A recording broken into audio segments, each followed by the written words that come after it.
We're going to talk a little bit about the West Slope today and Colorado River issues. I did put on Canvas several newspaper articles that have come out in the last few weeks. They're not long to read, so if you're curious a little bit about different perspectives of Colorado River issues, look up those articles on Canvas. I will be posting more on Friday for the next speaker. So we have today two gentlemen that I've known for quite a while. Steve Wolfe is the general manager of the Southwestern Water Conservation District. I know Steve when he worked in Wyoming, and he worked on interstate water issues for the state of Wyoming. And he and I worked on Colorado River issues together. Andy Mueller is general manager of the Colorado River Water Conservation District. Andy is a lawyer by trade, into the policy field now. I guess he's a recovering lawyer at this point. And he was on private practice on the West Slope. He actually sat on the River District Board as the Uray County's director. And now he is the general manager. So with that, gentlemen, I will turn it over to you. I understand you've kind of figured out how you want to do this. So over to you, Andy and Steve. Great. Well, thank you very much, Jennifer. I'm Andy Mueller, and the guy on the other box is Steve Wolfe down in Durango. I apologize. I'm talking to you from Glenwood Springs, which for those of you who haven't actually gotten over to the Colorado River Basin, we recommend you try it out. We know our state is part of the upper basin, but on the West Slope, we do like to point out that the Colorado River Basin is everything basically from the Continental Divide to the west within our state. And want to just introduce the concept of kind of the east-west tension that exists today, but frankly goes back far in time.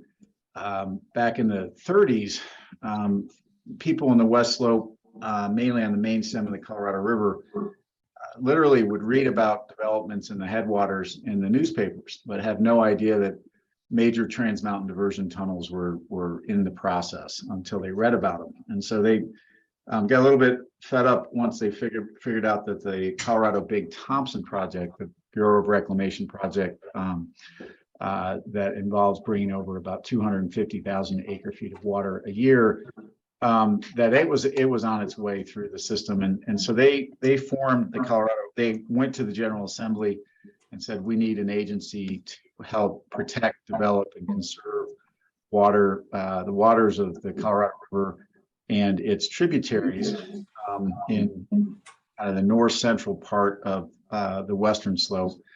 And while you're doing that, we also need an agency to, and I can just read from the statute, that it be given such powers as may be necessary to safeguard for Colorado all of the waters to which the state of Colorado is equitably entitled to under the Colorado River Compact. And so our district was formed in 1937, the same year that the Colorado Water Conservation Board was created by our legislature, and the same year that the legislature created the Northern Water Conservancy District, or at least the act that enabled the Northern Water Conservancy District to be formed. Shortly after that, the Southwestern Water Conservation District was formed. And since then, our two districts have basically represented the Western Slope and the Colorado River Basin within our state, but also worked with the state to represent the state's interests in the Colorado River 7 basin and the two country basin. We over time have provided legal and technical advice. We have on our staff today here at the Colorado River District. We're based in Glenwood Springs, right on the main stem of the Colorado. We have 22 employees, so we're a relatively small government agency. We have our own property tax that generates revenue for our operations.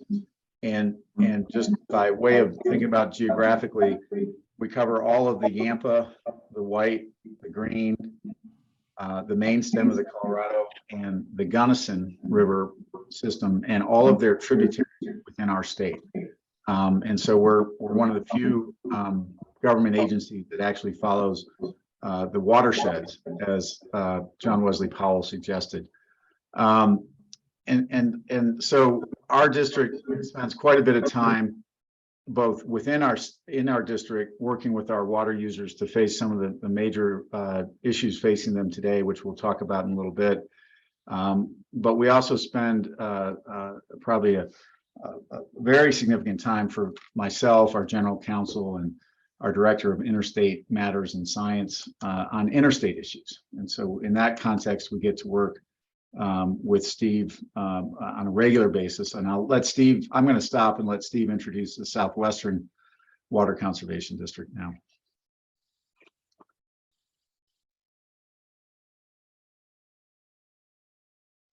Sorry, trying to find the unmute button. Thanks, Andy. You did a good background for both districts. Just sort of clarify the split. Andy's district covers 15 counties, sort of central and northwest Colorado. Southwest covers the 9 southwest counties. Basically, we cover the San Juan and Dolores River basins. Again, Andy did a good job, sort of the background of when we were formed and why we were formed. Southwest, Andy talked about the big transbasin diversions in his district from the upper Colorado River that goes to Denver to the Front Range.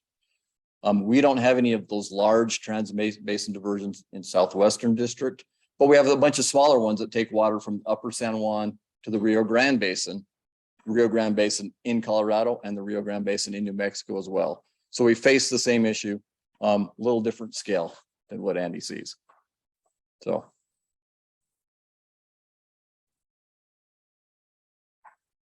You're on mute, Andy. So Steve, if I can, I'm just going to talk real briefly about some of the things we do inside of our district, and then maybe turn it over to you to do the same. And then we can talk about the joint work we do on the analyzing risk and looking at some of the bigger interstate issues. So I think I assume you all have heard, you've been studying this for a while now. Single biggest issue from our perspective facing the Colorado River is climate change and its direct impacts on the flow of the river. The science there's a growing body of science that supports what I believe to be a pretty significant relationship between the dropping of the flows in the river and the increasing temperatures. And so our district spends a lot of time recognizing that, trying to figure out how do we help our water users and our constituents in our district adjust and adapt to what is likely to be the future of the Colorado River and all of our communities that depend on it. If you think about our district, my district, we go all the way to the border of Utah and up to the Continental Divide, to the southern border of Wyoming, and down to the southern tip of Ouray County on Red Mountain Pass. And it is one of the more politically diverse districts or government regions in the country. We have some of the most conservative red counties, Mesa County, Rio Blanco County, Moffat County, Delta, that are based on natural resource extraction economies historically, and agriculture, oil and gas, hard rock mining, uranium mining, coal mining, electric generation through the burning of fossil fuels. But we also have within our district Pitkin County and Eagle County and Summit County, home to Aspen, Vail, Breckenridge. We have Routt County, home to Steamboat Springs. So we have those are very liberal recreation-based economies today. And actually, when you look back in the 30s, there were those splits between our counties even back then. All of those counties do also have agricultural operations. They're different form of operations. They tend to be cow-calf operations up in the high country, whereas down closer to our borders, we tend to see row crops and large other agricultural operations. But the key that holds us together is that our district combined with the area of Steve's district, the West Slope of Colorado, produces about 70% of the average annual flow of the main stem of the Colorado River for the entire river system all the way down. And so it's water rich, but it's population poor, if you will. We have about 500,000 residents as of the last census in our district. And in addition to the agriculture and the recreation and the industry that I've mentioned, we have some growing cities, city of Grand Junction, Montrose, Glenwood Springs, the entire Roaring Fork Valley, some populations that are expanding. Now, they're not expanding, I don't believe, based on the numbers we've seen, anywhere near as quickly as the area around Fort Collins. But they are growing, and we have a steady influx of new residents. And so the question is, what do you do in times where we have water shortages, and how do we help our residents understand them? I think a lot of our work within our district is today done through something called the Community Funding Partnership, which is a grant and assistance program, technical assistance program, that we provide assistance to our residents and other towns and counties and businesses to help them adjust their water use, to help them figure out how to conserve water, and literally consume less to leave more in the river. You know, you'll hear a lot about conservation and efficiency projects. And I want to say that, at least for us, within the basin, within the upper Colorado River Basin, within our state, within the West Slope, efficiency projects don't always mean that we leave more water in the river. And in fact, oftentimes, if you make an agricultural field more efficient by leveling it and putting a sprinkler on it and getting rid of the former flood irrigation, you actually grow more crop, more biomass is grown, and so you actually consume more water. So a lot of our projects are strategically aimed at how we really do help through the study of crop switching. So it could be development of new and different strains of high mountain grass. I think there was an article in the Colorado Sun either today or yesterday about that. In fact, we help line ditches and canals.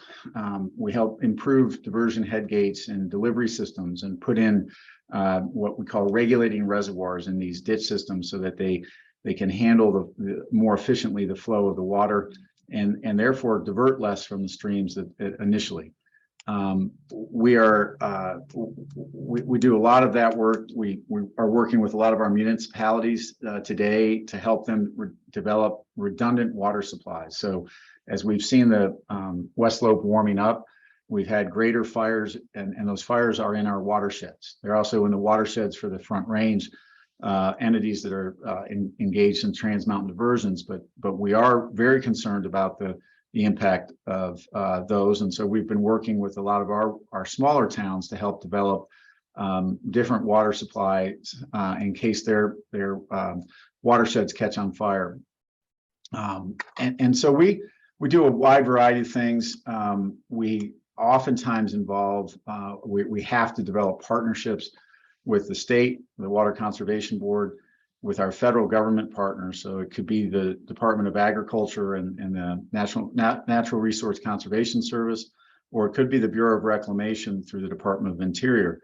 And oftentimes our job is to get those two agencies, along with the state, to all agree to a project that makes sense here in Western Colorado, and then to figure out how those government programs all can work together and fund the same project. And it sounds like a pretty simple thing, but one project we did, a 10-year project down in the Lower Gunnison, literally took 25 trips to DC and the retention of numerous lobbyists in order to get the regulatory environment to work and improve the river. And so it's really an interesting intersection of science, technical engineering, legal work, advocacy work that we're engaged in on a day-to-day basis within our district to help folks adjust.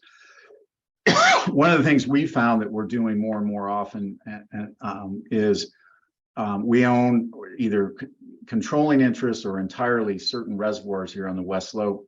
And we have been able to use those reservoirs in the last 5 to 10 years to adjust the flows and actually cool rivers down in July, unfortunately, sometimes even in June, but June, July, August, by reoperating our reservoir system and our planned method of operation in order to get more water in the river when it's hot and dry. And so we're able to get help the fish and the biology, the ecosystem, but we're also able to help our commercial fishing operation, which recreational commercial fishing is a big issue, big money operation on the West Slope. We're able to help our rafting community and in the commercial rafting. And we use that water that we release out of these reservoirs to then bring down to critical reaches for endangered fish, whether it's in the Yampa or the main stem of the Colorado. And then on its way, we oftentimes make at least in the main stem of the Colorado, we'll deliver that water to a hydropower plant in Palisade, have that water generate electricity, and then go back in the river to help with the endangered fish.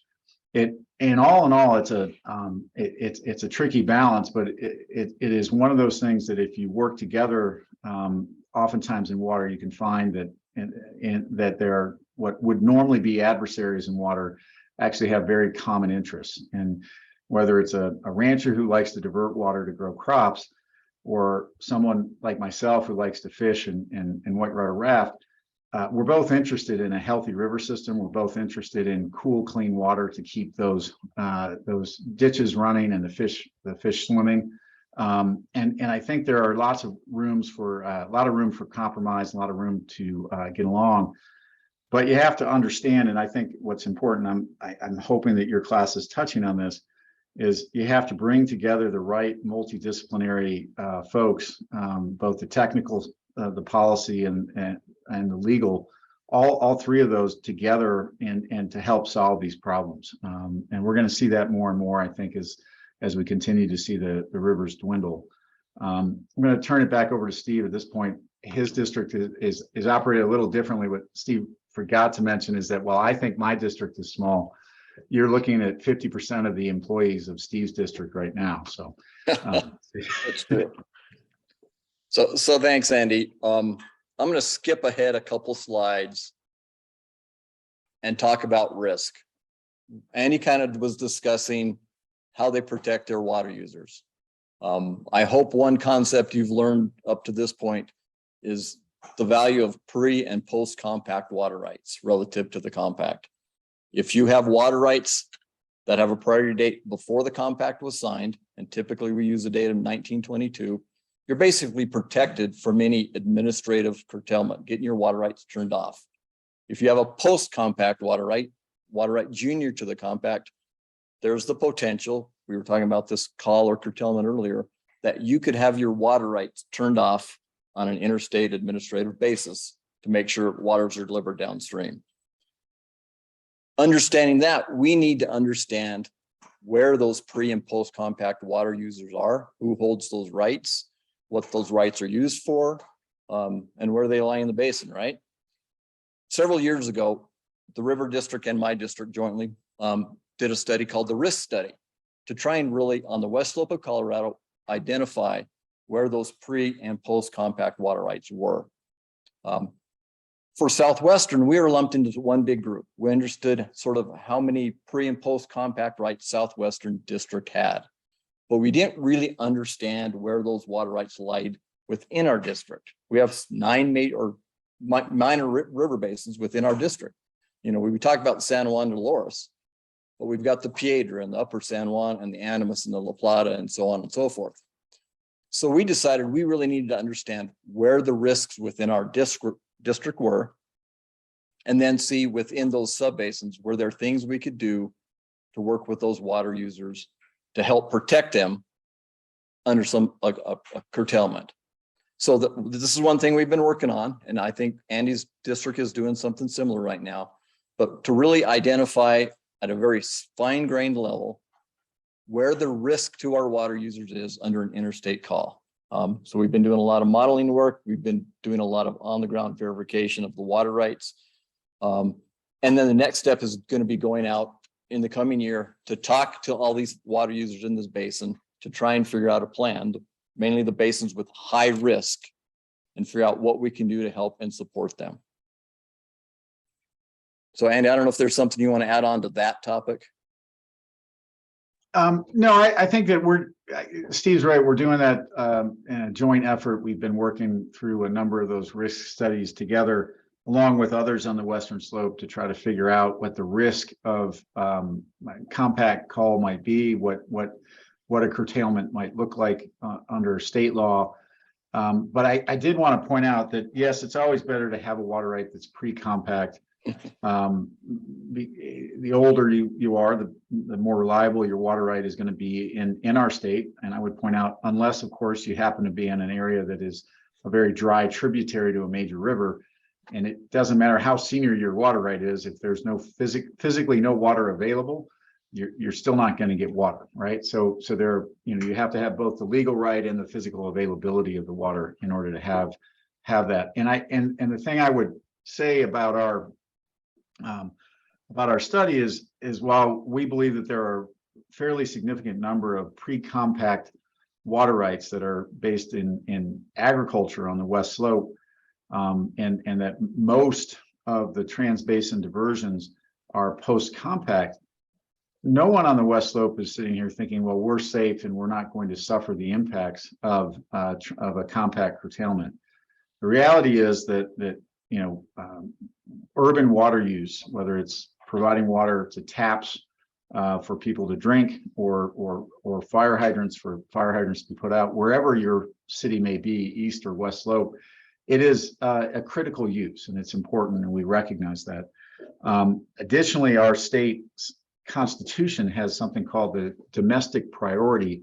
In addition to setting up the concept of prior appropriation, our Constitution also said, oh, by the way, domestic, which can be interpreted today as municipal rights have a bigger priority than agriculture, and agriculture has a more important priority than industry.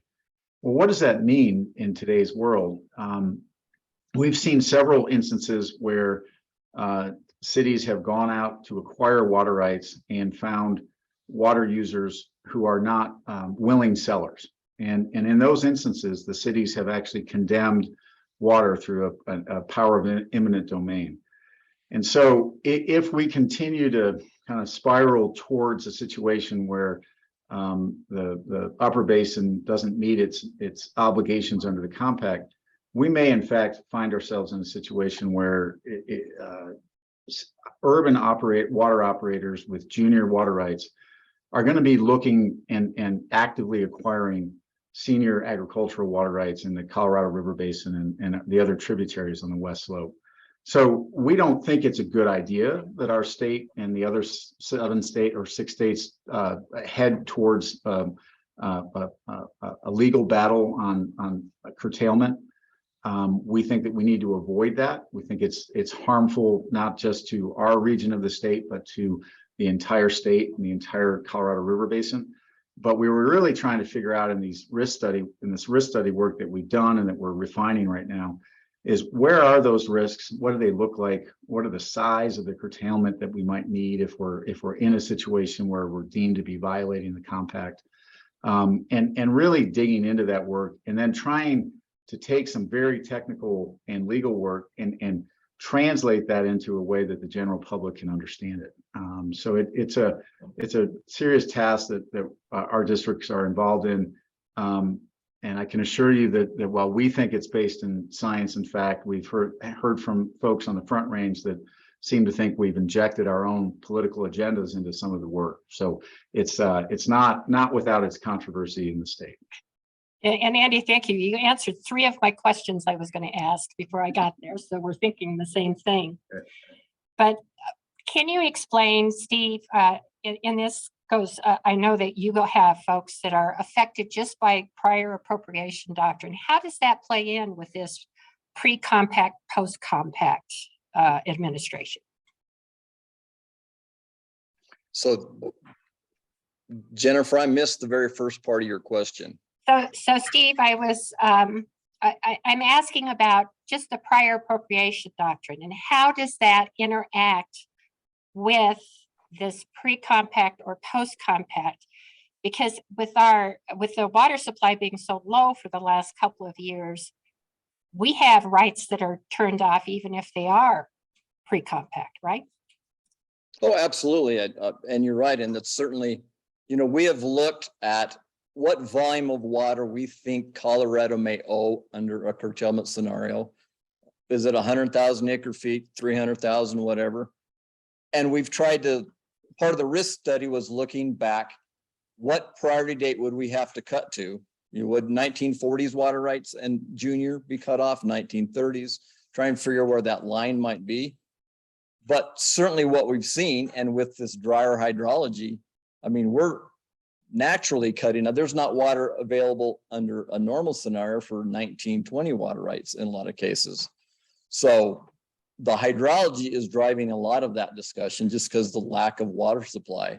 It may be, if there were to be a curtailment, we may be so dry that we're not turning off anybody under the curtailment. They're already turned off just under normal in-state administrative processes. So yeah, it's complex, but that's one of the things we're trying to work on right now. I think that's a good point. And excuse me, Andy, I just want to add another question there, and that is, we keep hearing from the commissioner in Reclamation and Interior about sharing in the shortages on the river. And we do it differently up here than on the lower basin. And I'd like to ask each of you to just comment on that for a minute. Yeah, if I could, and it's really your earlier question leads right into it. And I want to give an example maybe of that. And it's in, if anybody's ever driven from Fort Collins over to Telluride, you go right through the little town of Ridgway. That's in Ouray County. And the water's coming down from the San Juans, flowing north through the Uncompahgre River. That system up in Ouray County has about 2,000 water rights that are decreed by our water court, many of them dating back into the 1870s, right? From their first time they were used. When there's a senior water right just downstream from them, the Uncompahgre Valley Water User Project, that is a federal project owned by the Bureau of Reclamation, managed by a local association. When they put a call on their senior canal down there, they turn off everything but 75 of the most senior rights in Ouray County. And so all of those rights up in Ouray County get turned off. And we have seen, as Jennifer just mentioned, in the last 5 years, we've seen those rights get turned off every summer, sometimes for the entire summer. And so we have ranches that have been owned by families for literally 4 or 5 generations, that for the first time ever have no water whatsoever to grow food for their cattle. And they've had to do what's called deherding. So they've had to sell off their cattle in order to survive and try to keep their operation going. That has tremendous impacts on the community, on the hardware stores, on the grocery stores, on, frankly, the land use in a beautiful place like Ouray County. If those families are forced to sell out, you end up seeing a whole lot more development and impact from traffic and new people, things that change the very fabric of the community. But Jennifer's comment is really an interesting one. And I actually, in my job, which I love, I just got to fly, and unfortunately I missed the conference at CSU because of this, but we flew with the Deputy Secretary of Interior and the Commissioner of the Bureau of Reclamation around Western Colorado to try to explain this concept that we already live within the hydrology. Up in the upper basin, we didn't have in 1999, 50 million acre feet of storage sitting above our diversion points on the Colorado River. We have a couple small reservoirs that pale in comparison to Lake Powell and Lake Mead and the associated reservoirs on the system. All of those reservoirs from Powell on down are used to serve the consumptive use needs of the lower basin. They were built for different reasons, but that's really what they've done, is they provided a very certain, very reliable flow of water for the lower basin since they were built. Up here, we don't have that. And the Upper Colorado River Commission did a study very recently. In 2021, our state and the other three upper basin states, so Wyoming, New Mexico, and Utah, reduced our water use in 1 year from 2020 to 2021 by 1 million acre feet of water. And we didn't do that because someone paid us to do it. We didn't do that as part of a federal program.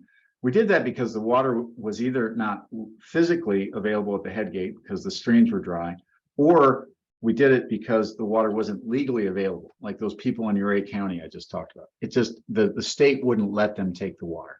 And so our water use shrank from what is normally an average of about 4 to 4.5 million acre feet of water a year down to 3.5 million acre feet that the year 2021. And I can point back to other dry periods of time over the last 22 years where we've seen similar reductions of tremendous amounts, even within our state and the other states.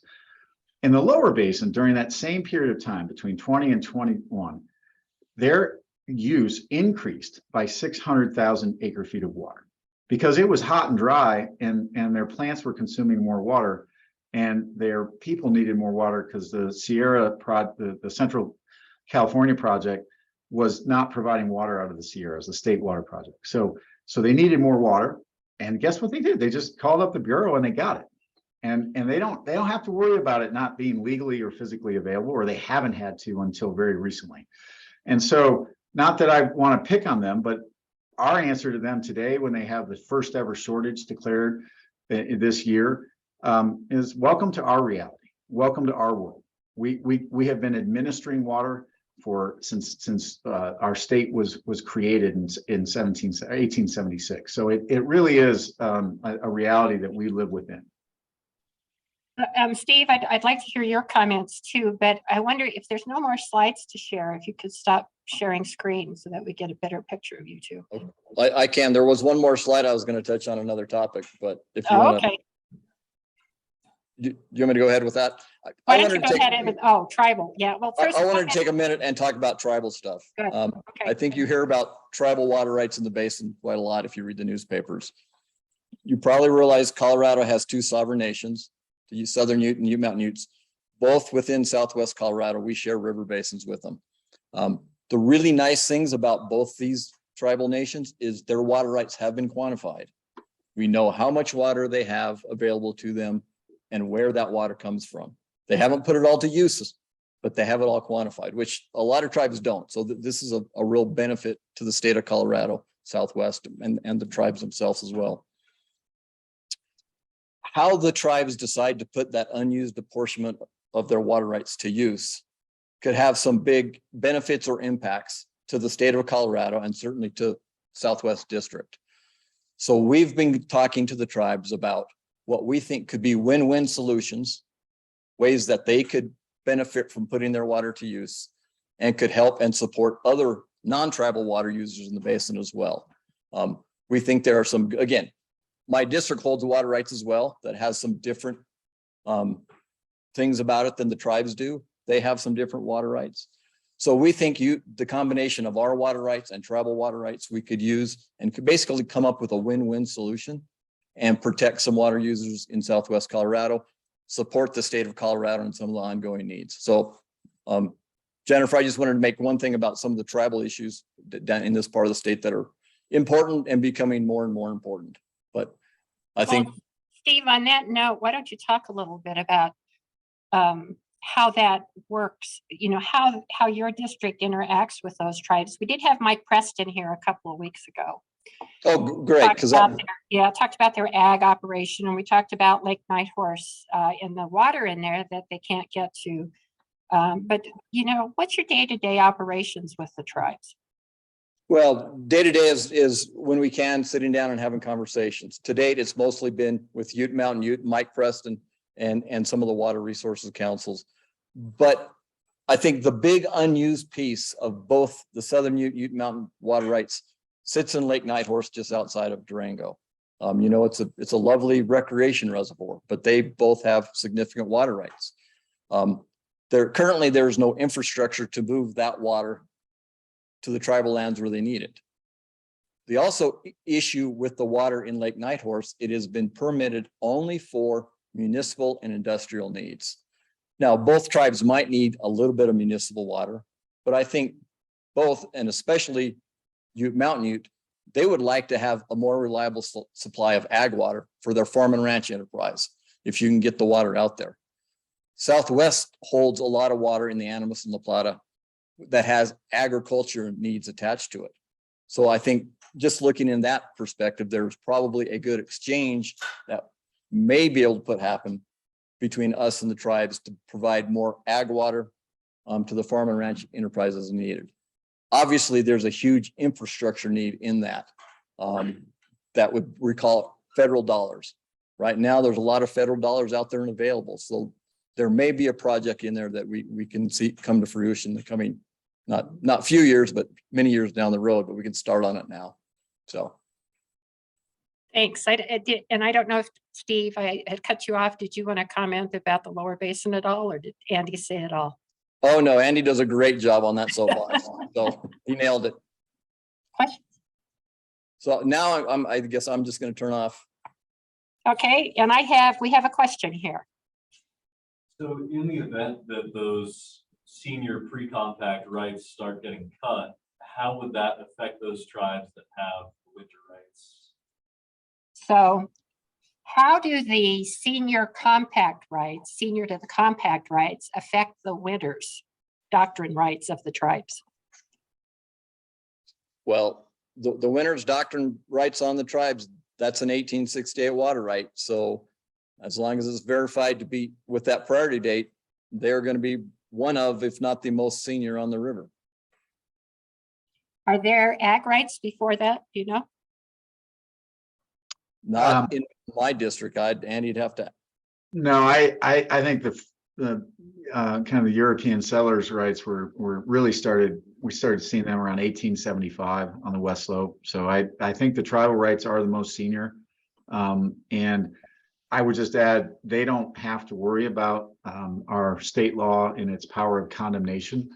That water, to the extent that they have the infrastructure to get it, and Steve really touched on that, it's really important piece that if they have the infrastructure, they can continue to use it. I do think, I would just say this, that my district does not have any tribal reservation lands or nation lands in there within our district, but I do serve on the Water for Tribes Initiative Advisory Council. And I think it is a critical issue that we have an entire nations of people within our state and within the Colorado River Basin who don't have access to drinking water. And it should be our single biggest priority with respect to figuring out tribal water issues, is actually providing a healthy environment and natural or available potable water to them. So.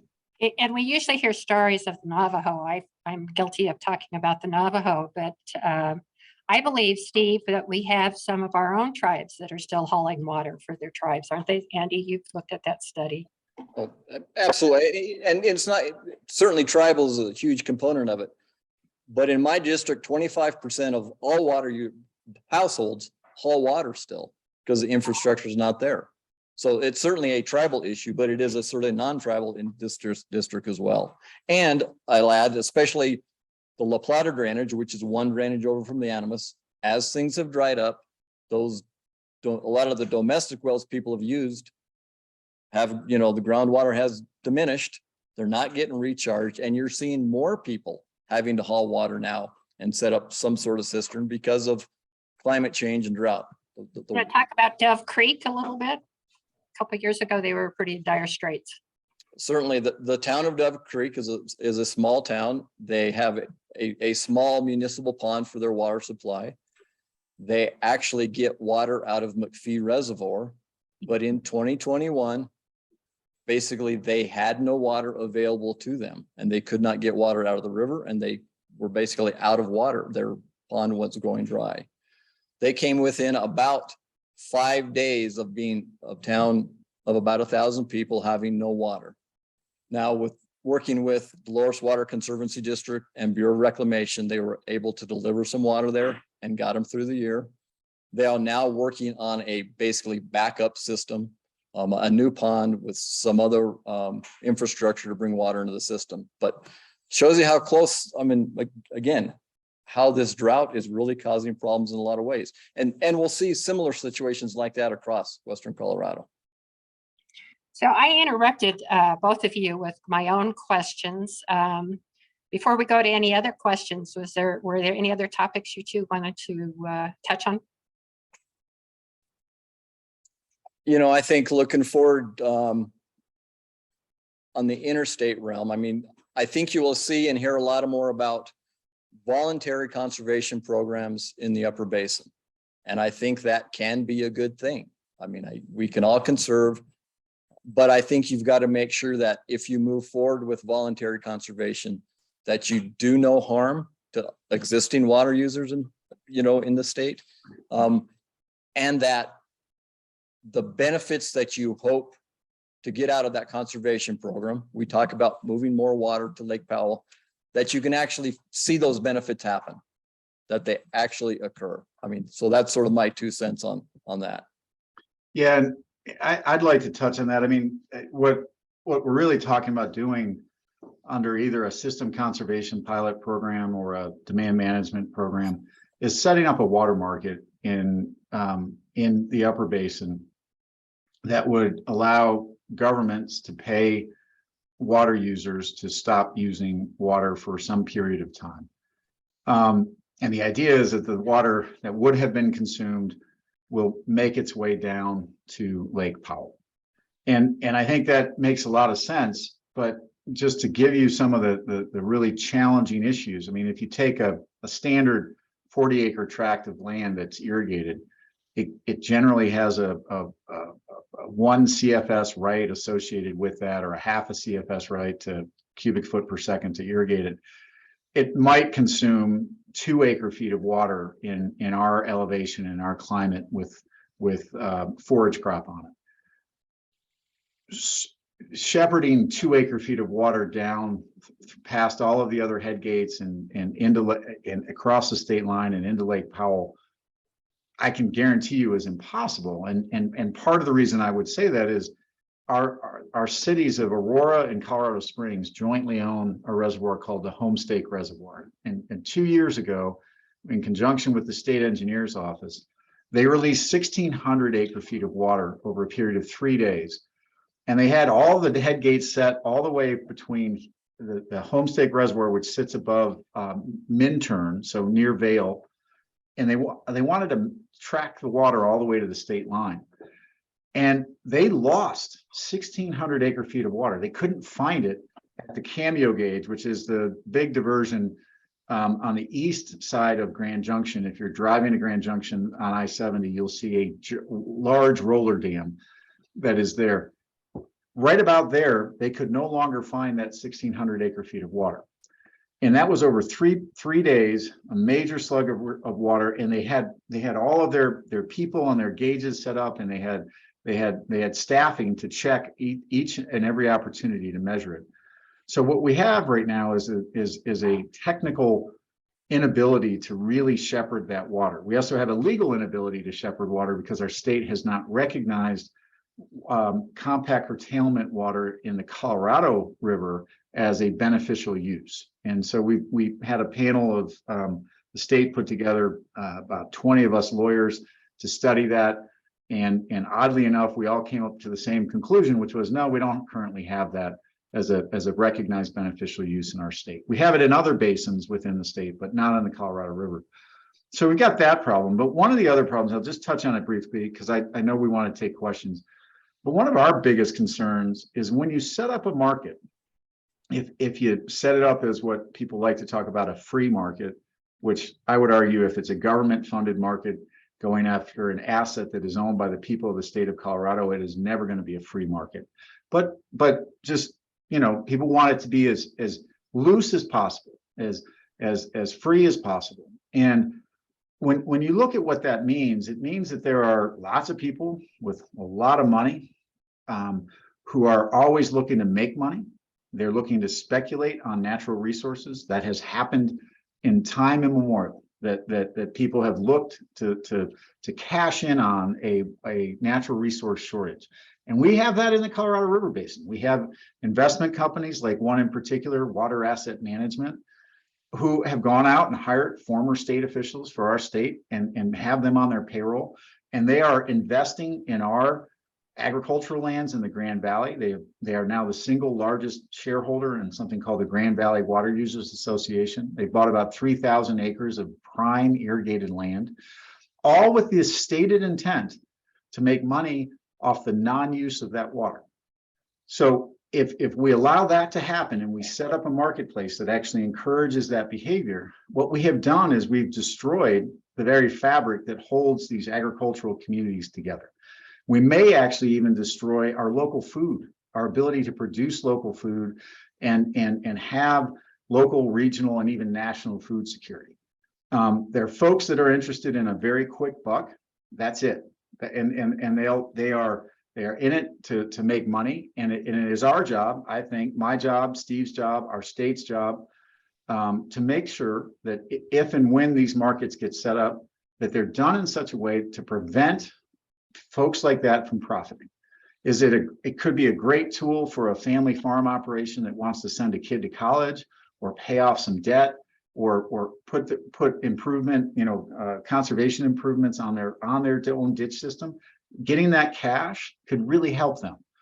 But and that cash under those instances, a study that Steve's district and mine did together, along with the Nature Conservancy and others, really looked at that and said, hey, if you're paying local farms and ranches, they're going to reinvest 70 to 80% of that into the local economy. If you're paying outside entities who are investment entities that are not interested in and don't live in the community, 100% of the funds paid leave the community. And so what you do is have an incredibly negative impact on those communities, all in the name of a very good concept, which is, help us save the Colorado River, help us bring it into balance. So we've got to be really careful about things that sound good and really understand the technical level behind and underneath that.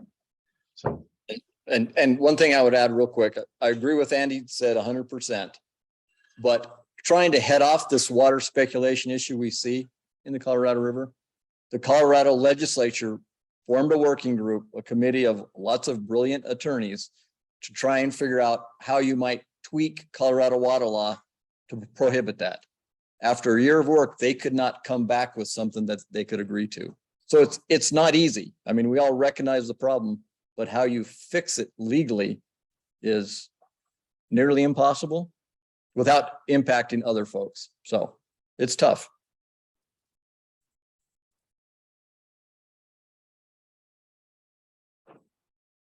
Jennifer, you're on mute, just so you know.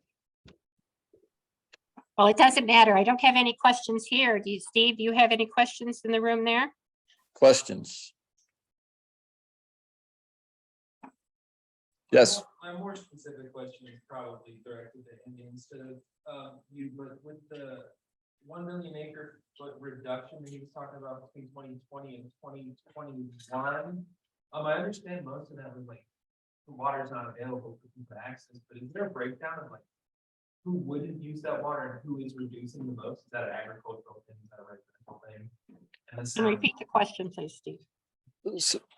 Sir, the question was trying to get more specifics about the 1 million acre feet the upper basin did not use in 21. And I guess I can answer part of that. Certainly it wasn't there. So all the junior water rights, which certainly could have been cities and other folks, but the junior ag rights were cut off administratively because the seniors get the water. And again, that's sort of across the upper basin. I don't know if that gets to. I can answer that. Just what we see is, our larger cities have developed much firmer water supplies. So they have, they may have their direct diversion right or their right to store the water from the Colorado River and bring it through tunnels, or in our instance, put it in a reservoir on the West Slope and be able to use it. and those rights may be junior to the compact, but what they've also done is through our state law, develop augmentation plans or substitution plans, exchanges where, and I can just give this, the city of Denver as an example. They have several buckets of water on the west slope that aren't physically connected to their tunnels, but they fill those during wet years and during peak runoff on even on some dry years. They fill those buckets up. And then when it's so dry that they would be under call because they're junior to certain senior ag rights downstream or even the Shoshone power plant, instead of stopping their diversions, they then release an equal amount of water out of their other reservoirs. So at Williams Fork Reservoir, or they have an interest in Wolford, they release water out of there so they can continue to take water at Dillon Reservoir and run it through the tunnel over into the South Platte. And so they have spent, you know, millions of dollars to firm up their water supply. And so it's not really the junior cities that have taken less water during these dry years. It's our ag users who have flexed with the hydrology. And we've just seen less agricultural economic production during these really dry years. As I said, we've seen staggering numbers of cow-calf units or cattle operations sell off their cattle. We've seen a lot of that changing hands and going away. But that's really where the flex in the system has been historically and is today, is in the ag industry. Yeah, and just to point out that Andy was talking about aug plans. There are several areas around here have augmentation plans. So these are small users. You might need an acre foot or 2 acre feet or 5 acre foot. They can go out and buy that water, but it's at a price that certainly a farmer can't afford given the amount of uses. So, you know, for an acre foot, you might be paying $1,000 or $2,000 an acre foot. That's something an ag producer can't afford. So let me ask this question because I get it a lot. And that is, ag uses most of the water. Why can't we make up some of the difference with ag efficiency? And I think, Andy, you maybe approached that earlier, but let's try it again. Yeah, no, I touched on it. A couple of things I want to point out. I think it's really important. We oftentimes talk in water about ag and urban and recreation as if they're somehow separate. Okay. And I just want to say, I'm not a farmer or rancher, but I am agriculture. I eat food. I drink local beer. I eat local food whenever I can. You know, I consume my local agricultural products. I also, frankly, consume salads in the middle of the winter that come usually from either Yuma or IID that are both irrigated down in California and Arizona with Colorado River water. So we actually are all agriculture. Now, can we make our ag operations more efficient? Yes, we can. We are helping develop more drought resistant forms of crops. We have encouraged the investment in crop switching for our row crop areas. We've had a whole bunch of folks interested and willing to try new techniques. We are sponsoring in the Kremlin area, together with the state and CSU's ag extension operation, a big study on what the partial season fallowing looks like on a hay crop, how we can help that hay crop stay resilient but yet consume less water. So there are a lot of efforts like that. But the key that I think people need to recognize is that at some point you take enough ag out of the line of production, and if you do it permanently in a buy and dry sense, I think you'll find that the infrastructure that goes along with food processing and bringing those materials to market disappears. And some I do want to speak to one thing. I mean, I think correctly so, people point out that beef, raising cows, consumes a tremendous amount of water, and it does. There's no question about it. There are forage crops grown in every state in the Colorado River Basin. A significant portion of our ag is actually in forage crops, and I think that all of us need to recognize that our diets drive what's grown. So thinking about ag use and whether or not you think that that's an acceptable use of our water. I think it comes back in large part to the diet that our population is relying on. And how do we adjust that? How do we help transition to different types of crops that use less water? Well, we change market demand in large part. So there are things that we can do to help on the technical side of things that my district and Steve's and others do, but there's really a demand issue about our diet that drives a lot of these questions. So. Yeah, and I want to add one thing about ag efficiencies. We can come up with better ag efficiencies, both at the field level and the conveyance systems. But when you do that, in many cases, there's going to be an environmental impact. You're starting to dry up wetlands and dry up some of those fields that are used by wildlife and other things. So it's a trade-off. Flood irrigation in the upper basin has created tremendous habitats for a lot of different critters. So you have to keep that in mind as well. Yeah. Well, we have no more questions here. Do you see any there, Steve? Yes, there's one more. Great.